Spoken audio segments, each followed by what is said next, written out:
Hoi und herzlich willkommen zurück auf meinem Kanal. Ich bin Naira, ich bin Schweizerdeutschlehrerin bei Schweizerdeutsch mit Naira. Das ist meine Online-Schweizerdeutsch-Sprachschule.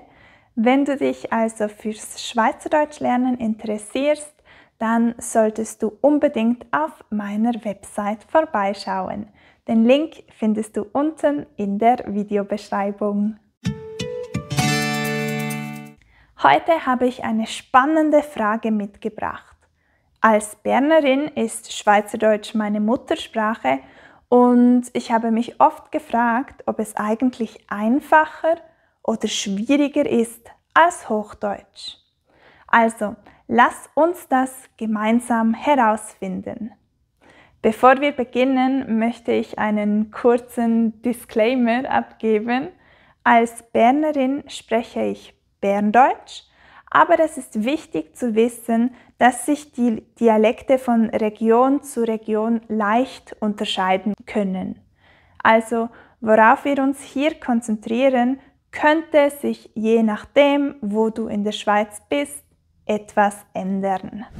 Ganz oft ist Schweizerdeutsch eine vereinfachte Version des Hochdeutschen. Ich zeige es dir. Nominativ und Akkusativ sind gleich. Das bedeutet, dass das direkte und das indirekte Objekt im Schweizerdeutschen oft identisch sind. Das kann natürlich eine Erleichterung fürs Lernen sein. Einen Fall weniger, den du dir merken musst. Hier ein Beispiel. Der Stift liegt auf dem Tisch. Der Stift liegt auf dem Tisch. Ich habe ihm den Stift gegeben. Ich habe ihm den Stift gegeben. Ein Stift liegt auf dem Tisch. Ein Stift liegt auf dem Tisch. Ich habe ihm einen Stift gegeben. Ich habe ihm einen Stift gegeben. Im Schweizerdeutschen gibt es auch keinen Genitiv. Stattdessen verwenden wir oft den Dativ, um den Besitz auszudrücken. Hier ein Beispiel. Das ist der Hund vom Nachbar. Das ist der Hund des Nachbarn. Das ist die Mutter von Anna. Das ist Annas Mutter. Auch bei den Relativpronomen wird es einfacher. Hier verwenden wir im Schweizerdeutschen immer wo, unabhängig vom Genus oder Kasus. Das macht die Sache natürlich viel einfacher.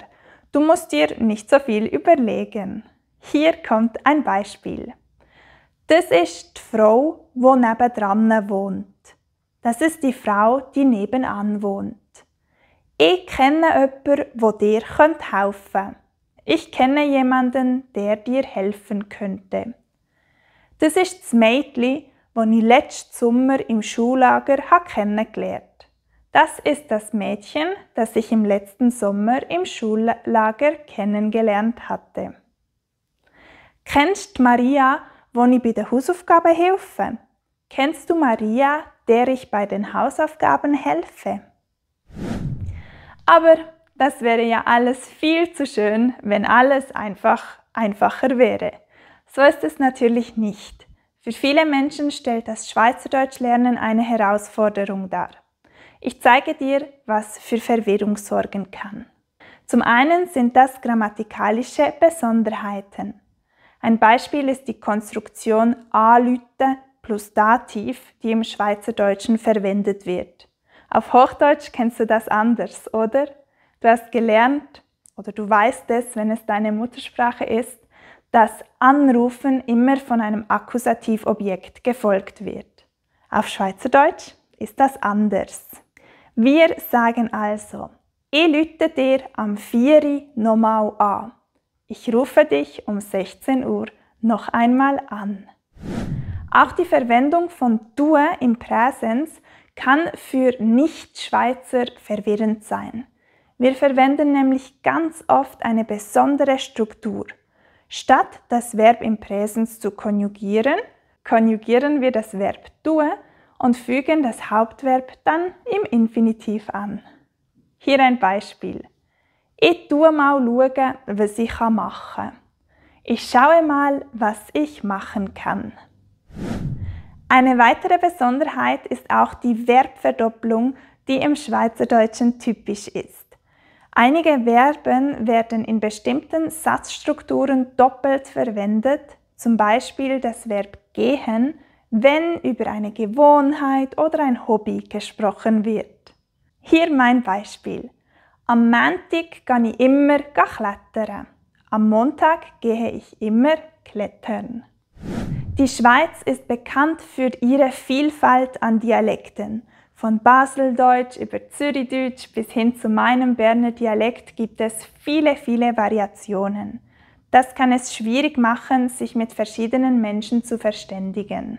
Das zeigt schon nur das Beispiel des kleinen Wörtchens nicht auf Schweizerdeutsch. Auf Schweizerdeutsch kann das nämlich ganz unterschiedlich aussehen und klingen. Nicht, nöt, nicht, nit, nie und so weiter. Und auch die Aussprache im Schweizerdeutschen kann eine echte Herausforderung sein. Die Lautverschiebungen und Betonungen machen es schwer, korrekt zu sprechen. Du kennst sicher das berüchtigte Beispiel Chuchikästli. Die vielen Ch-Laute, die für das Schweizerdeutsch typisch sind manchmal schwierig zu erlernen. Was denkst du? Ist Schweizerdeutsch einfacher oder schwieriger als Hochdeutsch? Und falls du schon Hochdeutsch gelernt hast, ist es schwieriger, Schweizerdeutsch oder Hochdeutsch zu lernen? Lass es mich in den Kommentaren wissen. Ich kann dir zwar keine abschließende Antwort auf diese Frage geben, aber ich kann dir garantieren, dass es möglich ist, Schweizerdeutsch zu lernen. Das durfte ich schon oft miterleben. Also nochmal als Erinnerung, wenn du auch Schweizerdeutsch lernen möchtest, schau dich gern mal auf meiner Webseite um. Ich freue mich sehr auf dich. Das war's für heute. Vergiss nicht, diesen Kanal zu abonnieren, um mehr über Schweizerdeutsch zu erfahren und dem Video einen Daumen nach oben zu geben, wenn es dir gefallen hat. Vielen lieben Dank und bis zum nächsten Mal.